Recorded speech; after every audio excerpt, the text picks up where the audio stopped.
एक मुसलमान म्हणतो की मला पुढच्या जन्मात हिंदू धर्मात जन्म घ्यायला आवडेल, आणि तो काय कोणी साधा सुद्धा मुसलमान नाहीये, तर भारताच्या पुरातत्व इतिहासातला सर्वात ग्रेट माणूस.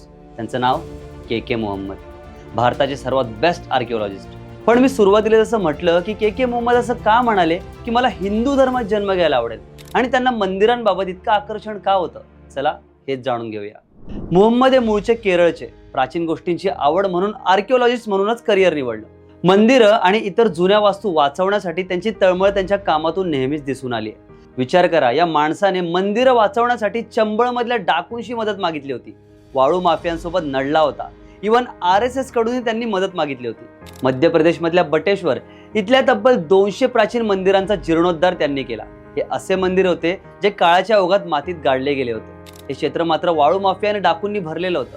पण अशा वेळी डाकूंसोबत चर्चा करून, त्यांच्याशी मैत्री करून वाळू माफियांनाच तिथल्या मातीत गाडून त्यांनी ती 200 मंदिरं वाचवली, आणि आज ती पर्यटनासाठी खुली आहेत.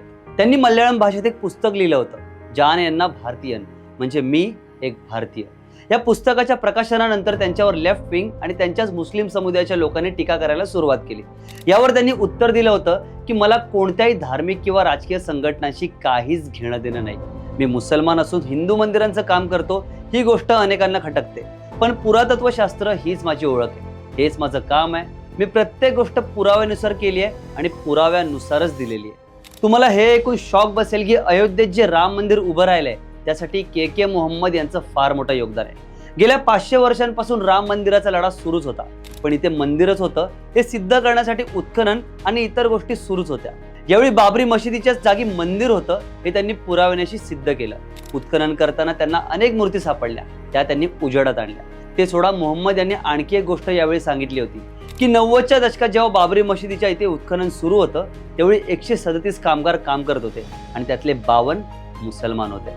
अयोध्या राम मंदिरानंतर मथुरा इथल्या ईदगाह मशीद आणि वाराणसी मधल्या ज्ञानवापी मशीद यांचाही वाद पेटला होता, कारण या दोन्ही ठिकाणी सुद्धा मंदिरं पाडून मशिदी उभारण्यात आल्या होत्या. यावर मोहम्मद म्हणाले होते की भारताच्या मुसलमानांनी प्रामाणिकपणे हे दोन्ही स्थळ हिंदूंना दिली पाहिजेत. जितकं मुसलमानांसाठी मक्का मदिना महत्वाचं आहे, तितकंच हिंदूंसाठी मथुरा आणि काशी विश्वनाथ महत्वाचं आहे. याशिवाय त्यांनी हे सुद्धा म्हटलं होतं की भारत हिंदू बहुल देश आहे म्हणून सेक्युलर आहे, हे इथल्या मुसलमानांनी लक्षात ठेवायला हवं. हा जर मुस्लिम बहुल देश असता तर कधीच सेक्युलर नसता. एका कार्यक्रमात मोहम्मद यांना एक प्रश्न विचारण्यात आला होता की तुम्ही ही पडकी मंदिरं का उभारता. यावर त्यांनी म्हटलं होतं की मी हे स्वीकार करतो की जेव्हा मुस्लिमांनी भारतावर आक्रमण केलं होतं तेव्हा त्यांनी खूप मंदिरं मूर्ती तोडल्या आहेत, आणि मला याचं प्रायश्चित करायचं आहे, म्हणून मी प्राचीन मंदिरं पुन्हा बांधतो.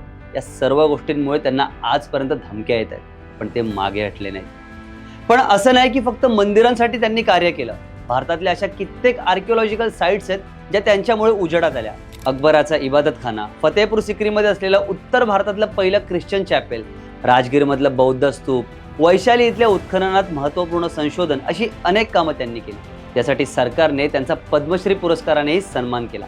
आजही त्यांच्या बकेट लिस्टमध्ये अनेक ऐतिहासिक मंदिरं आहेत आणि त्यांचा इतिहास उजेडात आणण्यासाठी ते धडपडत आहेत, पण सरकारच्या परवानगीशिवाय काहीच करता येत नाही. त्यामुळे त्यांचाही नाईलाज होत आहे. पण असं असलं तरी त्यांचं हिंदू मंदिरांसाठीचं योगदान अफाट आहे. विचार करा, एक मुस्लिम व्यक्ती प्राचीन हिंदू मंदिरं उभारण्यासाठी इतका झटलाय आणि झटत आहे. हीच खऱ्या भारतीयाची परिभाषा आहे. अशीच नवनवीन माहिती जाणून घेण्यासाठी गाजावाजाला लाईक, शेअर, फॉलो आणि सबस्क्राईब करायला विसरू नका.